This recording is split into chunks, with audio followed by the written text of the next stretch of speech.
Hello, friends. I am so excited for you to hear today's conversation with my friend Hannah Hughes. Hannah is a Denver based mama, author, and podcaster who is passionate about helping everyday women build authentic faith in every season of life. Her willingness to share vulnerably and talk about the hard stuff honestly empowers women to embrace every chapter of their story with God and walk boldly in all that He has created them to be.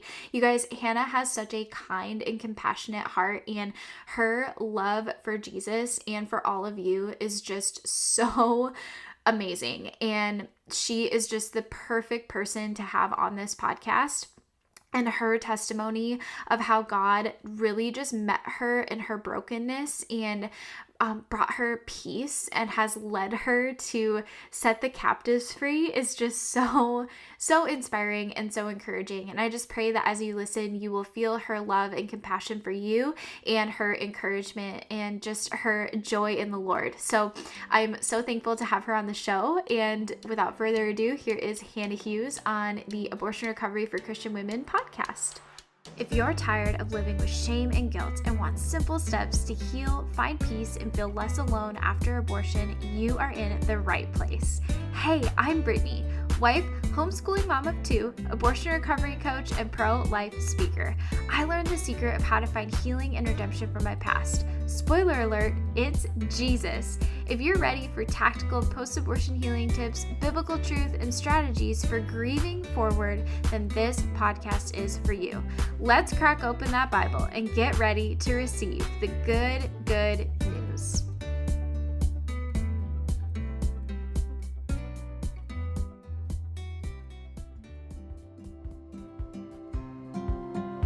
Well, hey friend, I want to invite you right now to book an abortion recovery breakthrough call with me. During our time together, we are going to learn how to partner with God and go through the necessary steps for you to heal from your past decision or decisions of abortion once and for all. Head to brittanypoppy.com/coaching to get started.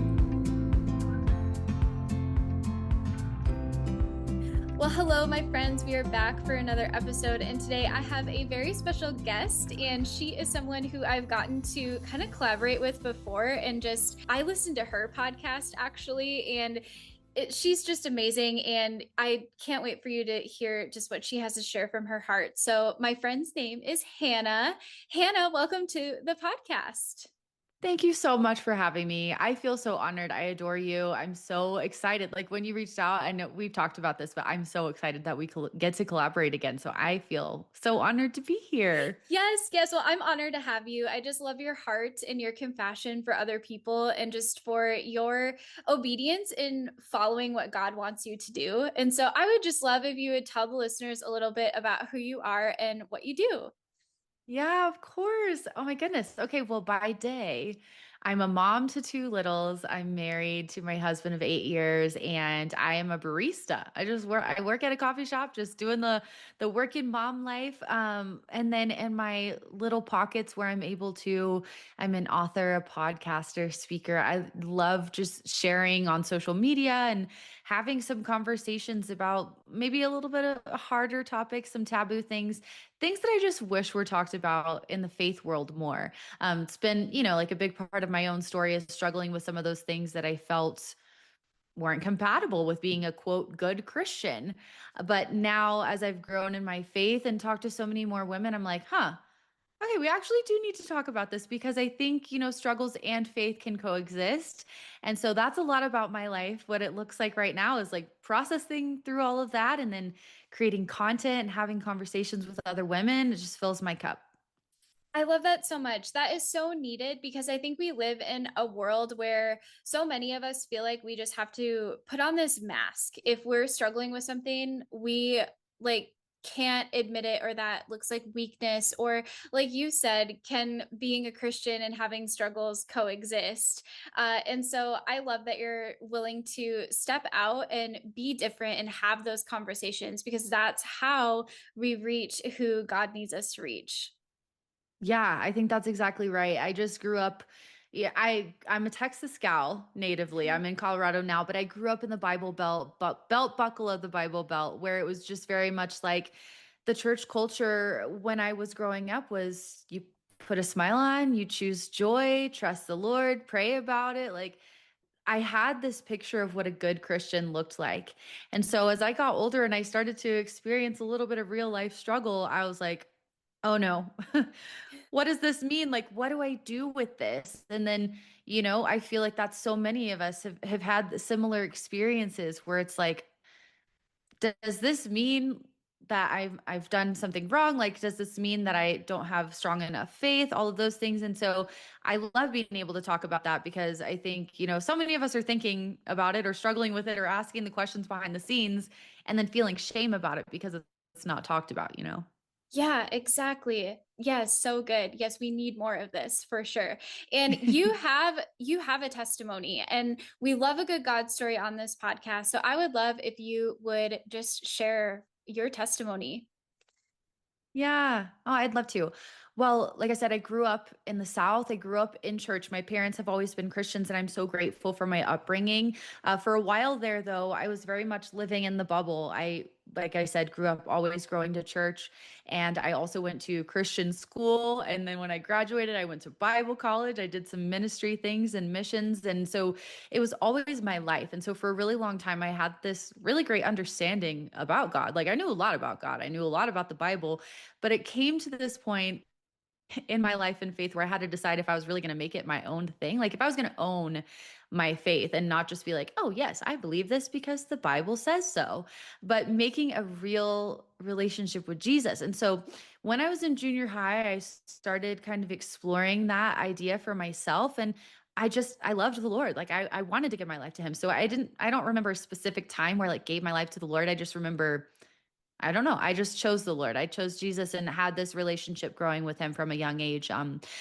But when I got into junior high, I started experiencing some bullying at school and also at my church in the youth group. I went to a private school. Most of the other kids there went to school together, and I was struggling with weight and acne and all of these things. And I started experiencing for the first time like these body image insecurities and realizing, like, oh, someone may look at me and think something that forms their opinion differently of me, and things like that. And I started spiraling down this hole of body image struggles that led to a very long eating disorder and started developing some health struggles. And there's a lot going on in my family around the same time. This is when I was like 12, 13 years old. It was always me and my brother, who's 2 years younger than me. And then my parents decided to adopt my sister, who was 4. So she's 9 years younger than me, and just so much happening all at the same time. And all of a sudden, I find myself in this place of starting to feel anxious and afraid about some things. And then also starting to feel depressed because I'm going through this eating disorder and I had started cutting and experiencing self-harm. And then by the time I was 15, I was contemplating suicide and just feeling like what a mess. Like I first of all, I don't want anyone to know this about me because I'm supposed to be a good Christian, and good Christians don't struggle with stuff like this. And so I hid all of that, and the shame just piled on and piled on, and the hiding got so heavy that it came to a point where I felt like ending my life was my best and only option. So 15 years old, I have this day that comes and I'm like, I had like the last straw came and went. And I was like, this is my option now. And so I had this plan in place. I go home one night and I had planned to end my life. And that same day, one of my friends had found out, and their mom called my mom and was like, hey, I don't know if you know, but Hannah's really struggling. This is what my daughter's saying. So anyway, I'm outed against my will. Now my parents know everything, and I didn't know it at the time. But I was upstairs in my room planning to end my life, and downstairs my mom had just gotten this call, and she just starts praying for me. And so that night goes on. I don't remember anything else about it. I was crying, and then I guess I fell asleep because the next thing I know, I woke up and it was a Sunday morning. So my parents took me to church. And then after church, they called me into this office to have a conversation with my youth pastor's wife, who was also a teacher at my school and one of the few people who I confided in at the time. And they just sit me down and they're like, hey, Hannah, we've heard that you're struggling. Like, what's going on? And at first I feel this betrayal. I'm like, I didn't want you to know. Like, this is the one thing that I felt like I could hide. I felt like I was doing a good job controlling this. Like, I'm supposed to be a good student, a good daughter, a good Christian. On the outside, I've got it all together. And I didn't want anyone to see that. The exposure of that felt so infuriating, like so painful, like it's so raw being exposed like that because I didn't ask for it, right? But I was met with so much love and compassion by my parents. And I just remember my dad saying, like, we want to help you. What can we do to help you? We didn't know. And so what I thought I thought that I was gonna be met with disappointment. I thought that they were gonna think I was a failure and be so ashamed of me. The same shame that I felt, I thought they were also gonna feel because I was going through all of these things. But I was actually met with this love and compassion and this invitation to healing that I didn't want, but they were willing to walk with me through. So it started this long healing journey that I didn't ask for, but I knew I needed. And I start going to therapy. And, at the time, again, there was not a lot of mental health conversation going on in the church world. And so I didn't feel very understood. I was grasping at straws, trying to figure out, what does God say about this? Can I be a good Christian and have mental health struggles? Like, what does this look like? And I want to figure this out, and I want to be healed. And I believe what God says is true, like that there's healing and freedom available for me in abundant life. And I want that. So I just start on this healing journey and I start experiencing things like that in my life. And then I get super passionate about this overcoming that I've experienced. And by the time I am about to graduate high school, I've started sharing bits and pieces of my testimony at youth group. And I'm feeling so strong, like I have that high of experiencing healing in my life and this real relationship with God that I had heard about. And now my faith was so real to me. And then all of a sudden, I experienced sexual abuse when I'm 18 years old. And then it happened again, a separate instance a month after that. And again, I'm faced with this like this this doesn't work for me. Like this doesn't fit into my nice neat packaged testimony that I had going. So I just shoved it aside. I swept it under the rug and I was like, okay, we'll circle back to that later. I've got a good thing going and I'm just going to keep plowing this path. So I go to Bible college. I start writing. I write my first book. I write a second book that's about my testimony and the power of our stories. But I leave that piece out. No one needs to know that I've experienced sexual abuse, that kind of trauma. I'm a good Christian. Like I've got this figured out, right? Like I'm healing, I'm overcoming, I have this freedom. And so life goes on. And I realized pretty quickly that I'm not practicing whatever. Like there's this tension here between I'm saying like you have a testimony and God can use your story. And then I have this one piece that I'm hiding. And very lovingly and gently through years of continued healing through that trauma, I feel like God had given me this invitation to share that piece. And I don't think that God wants us always to spill our guts. And I'm not saying like every piece of our story needs to be out on paper for the world to read. But for me in that season, I had this invitation from the Lord to share that final piece of my testimony. And what I felt like He was just trying to teach me was that anything I keep hidden, I'm actually robbing myself of healing from. Like I am keeping that part of myself and my story from experiencing the redemption and reconciliation that I had experienced in these other areas. And then I had this invitation as well to share it because any area where I do open up and give Him space to redeem, He also gets glory for. So I decided to share my story. And it's this most terrifying thing because I'm already the testimony girl. But now I have to come out and say, oh, I have this one more thing to add on. But it ends up being this really beautiful experience. And it launched by Words, which is now my podcast. It started as this community, but it's based on the verse in Revelation that talks about how we overcome not only by the blood of the Lamb, the finished work of Jesus Christ on the cross, but also by the words of our testimony. And so I launched this big community. Now it's this podcast, and I'm continuing this journey. Fast forward a few more years, which was just a couple years ago, more recently, I start going through this season of miscarriages. And again, I'm faced with this moment of like, God, I thought we were done with this. I thought that I finished the testimony. Didn't we close the book? And all of a sudden I find myself again in that place where I'm like, what do I do with this pain? And it finally hit me that what I thought was a good testimony actually wasn't the same thing God thought about as a testimony that He could use for His glory. Well, I had this picture of a perfect Christian testimony where we finally get this perfection and completion and overcoming and no more struggles, no more pain. And what I realized was that our testimony, like this story that God is writing, like, first of all, it's a continual thing. Like, there's no ending on the side of heaven. Like, the ending of this testimony is when we meet him face to face. And so we're always going to be in this refinement, in this broken human world where we're going to experience pain and struggles. And Jesus even warns us about that, but like he is with us in the midst of that. And so basically, to wrap up that phase of my story to get us to where I am today, is I've just learned that my testimony and even healing isn't about reaching a place of perfection, reaching a place of surrender. And so that's where I've come in my story, where I used to think that a testimony meant like I finally overcome and now I'm good and I'm never going to struggle again. Overcoming in one area doesn't mean we're exempt from future struggles or pain. But in the middle of our struggles and pain, we have a really good God who is present with us. And that's what gives us hope in overcoming. Not that we overcome it all and never have any struggles or pain again, but that we have a good God who's with us in the midst of all of that. So that's where I am today. It's very much still a real life, day by day, walking it out and relearning a lot of those things that I used to believe about faith and what it meant to be a good Christian and quote, good Christian, following the Lord day by day faith. But yeah, so that's what got me to where I am today.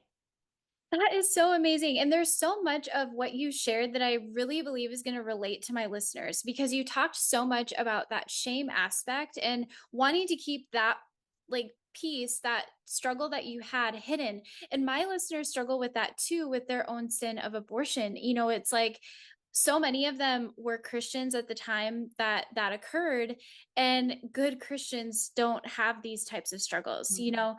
so they, in their minds, believe that they are supposed to keep that piece hidden. And I love so much how you shared God nudging you and speaking to you and prompting you to be obedient and share that piece of your testimony, where you were abused, like that. That sets the captives free because there are people out there that need to hear that. Because I mean, the whole reason why your show was created, that I love that verse from Revelation so much because it's so, I mean, all scripture is true, but it's so relevant to what we have here on the show. So thank you so much for sharing all of that. Oh, absolutely. Yeah. So I would love to know, I don't think this is a question I prepped for you, but I would love to know your favorite part of stepping into this calling that God has given you and this platform that God has given you. What's been your favorite part, or what's like, if you have a story that you want to share, that comes to mind? Oh, gosh, there's so many. But I think more than a specific moment that comes to mind, it's just this repetitive moment that I think I said it like a million times when I was telling my story, but I find myself here again in this moment where I need to remember that my limitedness doesn't get in the way of God's goodness. Do you know what I mean? And so Yeah. like what I used to think was something that I needed to overcome and struggle and like, when am I going to just grow up and grow out of these struggles? I've realized now, like, my neediness for Jesus is actually what keeps me tethered to my hope in him. It's not something that I have to get over and finally like have it all figured out. I used to really believe that. But now it's so much more day by day, just looking for God's nearness in the middle ground. And so I think like one story in particular that I can share is a year ago, my family and I moved to Colorado from Texas, and we had come out of a hard season. I had my son, and then I had three miscarriages, and then miraculously I got pregnant and had our daughter. But she was born early. I had a ton of complications with that pregnancy, and she ended up in the NICU when she was born. So I'm thinking, God, isn't this the redemption story? you know? And it was nothing like I thought. But through that, and even the events that followed, like we were going to buy a house, it fell through 3 days before. And so we wind up in this place where we're like, God, what is going on? And so a couple of things transpired and we decided to move to Colorado. So we get here, our daughter is healthy. We're excited to be in this new chapter, this new season where we're finding new community struggles that come with that, right? But I had to get a job working at the mall to just help provide for our family financially in the transition. And it was not my first choice. I really wanted to work at Barnes and Noble. I'm a bookworm girl. So I was like, that's my dream job. But they weren't hiring. So I got a job at the mall in retail, and it was so hard. So hard because I turned 30 last year. And I just had this idea that by the time I'm 30, I'm going to have it all figured out and I'm going to be just like living it front, And I had my 30th birthday, and then I walked into the mall for my first retail shift as just like a minimum wage retail gal. And I was processing that with one of my friends, and I was like, this feels like a giant step back. Like, I've written these books, I've started this podcast, I'm doing these things that I feel like God is calling me to do. Like, I'm trying to do everything well, but I feel like such a failure, if I'm being honest. Like, I feel embarrassed that this is where I'm at. I feel like I should be so much farther along than I am currently. And she was like, I can see you writing about this one day in a book. Like, this is so temporary. Like, for you, it feels so like when we're in it, it feels like forever. If right, like it feels like, oh my goodness, I'm never gonna get to where I want to be because it's all we can see just right in front of us. But she just reminded me, like, God can use even this part. Like, this may not be even like a really amazing testimony moment, and it may not be like the valley struggle, but it was the first time that I had realized, oh, like God can use like normal, just everyday working at the mall, like the middle ground of just normal everyday faith, like it's just as valuable. So, anyway, all of that to say, like, that's the biggest lesson that when I look back on my story, I'm like, there were huge pivotal moments of my faith through therapy and mentors and people speaking into my life and supernatural moments with the Lord. But even more than that, like my parents just being there for me and noticing the little moments around the way where it's like God really saw me through. And I did nothing impressive to get there. You know what I mean? And so like working at the mall, I was just reminded of that and I was like, yeah, that season felt like forever. And then I just changed jobs recently and I'm feeling so revived in so many of these areas where I've felt like dreams were dying. And now I'm just like, wow, God, like you used every bit of it, even the parts that I feel like are really insignificant or like, how could this possibly be part of this story that you're writing or the things that I feel like I'm called to? So yeah, I feel like just a lot of that has been packed in through the years. Yeah, that's so amazing too, because I think, like, basically what you were saying too is we go through some really major events in life. And, we've been talking about some of those things. And I think naturally we just focus on those things. But when we look back, God is so present in the little moments. And, Yeah. like your friend was saying, this might not be, a huge testimony or like a valley that you're in right now, but God's using it to teach you something. And I'll be excited to read that book about it when you write it. Oh, I love that. Yeah, it's really hard. And I think when we start talking about like purpose or these bigger concepts in faith, we look for those mountaintop moments. Yeah. And it's like, I just need to get there. Then I'll be living in my purpose. Then I'll be living in my calling. But it's like, well, if we're just waiting for the mountaintop moments, does that mean that every step in between doesn't matter? Like we're not living purposefully, like on a regular Tuesday when I'm changing diapers or like folding clothes at the mall. It all compounds into this beautiful story God is writing. And I am someone who very quickly discounts those small moments along the way in the journey, waiting for the big moments. But every single one builds to prepare us and heal us and be a part of that story that God is writing.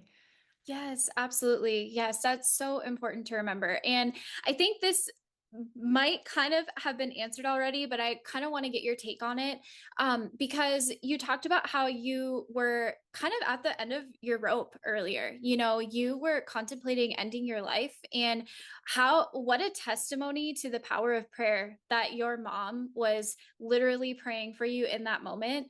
Yeah. That's just so beautiful to think about. But there are likely women listening to this episode right now that are in that place, this shame in their life, this guilt. They don't know how to move forward. What is a word of encouragement that you have for the woman that is where you were at that time? Mm. It's really heavy being in Mhm. that place because it feels so hopeless. And the way I've described it in my book and even in seasons since then, it's like I can barely keep my head above water to get a breath before the next wave hits. Like we're so worn out that we're like, it'd be easier just to let the waves take me, like I cannot keep doing this.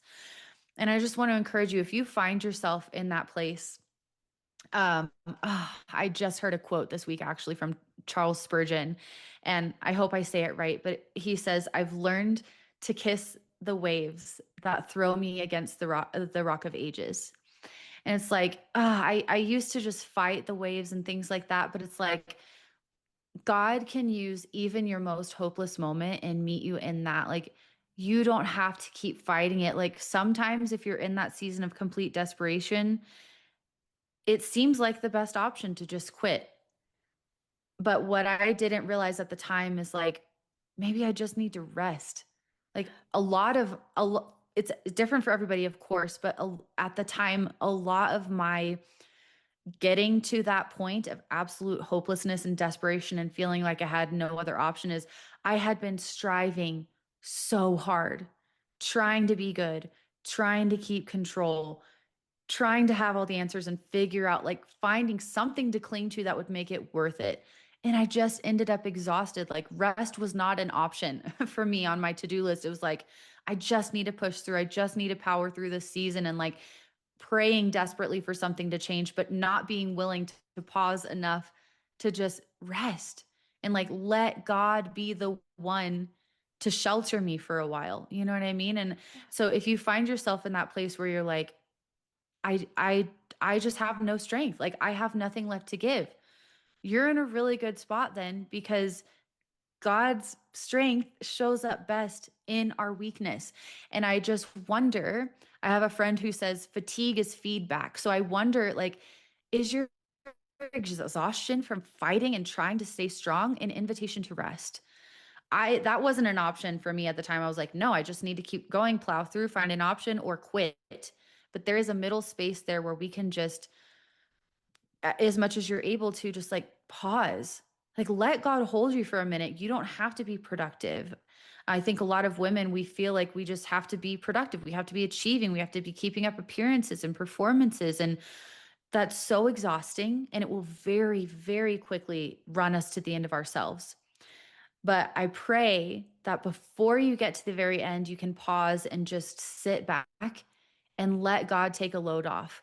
It's obviously easier said than done, and it feels like a really lofty concept, but it could be just as easy as like journaling, praying, laying down and crying while you have worship music on. Like, you don't have to be productive at all for God to move, for God to show up and work. And so I would say, like, just as you're able to, if you are able to respond in some form of surrender or rest, I think that will do a lot for your spirit and soul. Like, it'll re-energize you and help you also refocus, and hopefully be able to see that you may not be able to see the light at the end of the tunnel right now, but and it's not something that you have to produce. It's something that you can just cling to, even if it's by one thread, just holding on to Jesus in those moments. Yes. Oh my gosh. That encouragement is so needed and so important. And I just pray that the listener really just felt the love that you have for them as you shared all of that, and just takes your experience, and instead of, just further allowing that hopelessness to take root, just really finds Jesus in that. So thank you so much for sharing all of that. And you share so much more of this encouragement on your podcast and in your books. So can you remind us the name of your podcast again, and tell us the names of your books, and maybe tell us how we can just continue to follow along with you and keep in touch with you? Yeah. Oh, I would love that. So my podcast is By Words, the By Words Show. If you search By Words, it should pop up for you. But that is where I spend most of my time having more of these conversations, just like the real life stuff of everyday faith. And then I'm on Instagram and most social media at the Hannah Hughes, and you can find the links to my books on Amazon from there as well. But I wrote a devotional about experiencing God's love and then also like extending that to the world around us, called Love Is. And then my book about my testimony and the power of our stories is called Waking Up, Living Open. Ah, that's so amazing. And I'll have all those links in the show notes too, so that they can easily find you. Because I just know that they are going to listen to this and want to know you and just continue to hear that encouragement. So, Hannah, thank you so much just for coming on the show and just for being such a light and again just loving so well. It just has this conversation has really blessed me, and I know that it has blessed my listeners. So thank you so much for taking the time today. Thank you so much for having me. It means so much. And I just, yeah, pray that it encourages everyone who hears it. Hey, beautiful friend, I hope that you found comfort from today's episode. If so, would you take 30 seconds and leave a written review in Apple Podcast or a starred review wherever you're listening? It truly encourages me to know that this podcast is helping you. Also, if you're looking for more support from other women who have walked the same walk as you, please join us in our free Facebook community, Abortion Recovery for Christian Women. Please know that I pray for you daily and I am here for you. I'll meet you back in a few days for another episode, but until then, take care and God bless.